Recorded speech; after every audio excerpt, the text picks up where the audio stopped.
Motivated. இந்துக்களுக்கு ஒரு அச்சத்தை ஏற்படுத்துகிறார். முஸ்லிம்களின் சதவிகிதம் பெருகிக் கொண்டே போகிறது. முஸ்லிம்கள் குடும்ப கட்டுப்பாடு செய்து கொள்வதில்லை.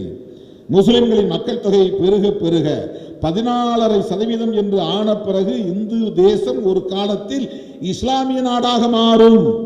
இந்த அச்சத்தை அப்பாவி இந்துக்களிடையே பரப்புகிறார்கள்.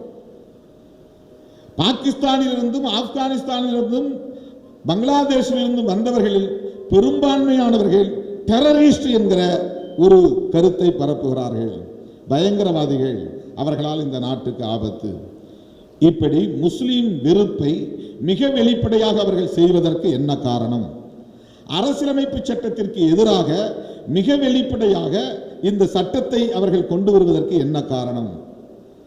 இந்த இடத்தில் தான் தோழர்களே, அவர்களின் நீண்டகால கனவு திட்டங்களோடு நாம் எல்லாவற்றையும் இணைத்து பொருத்தி பார்க்க வேண்டியிருக்கிறது.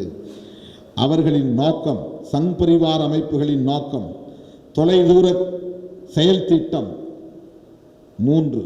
1, இந்த தேசத்தை இந்து ராஷ்டிரம் என்று அழைக்க வேண்டும், பெயர் மாற்றம் செய்ய வேண்டும்.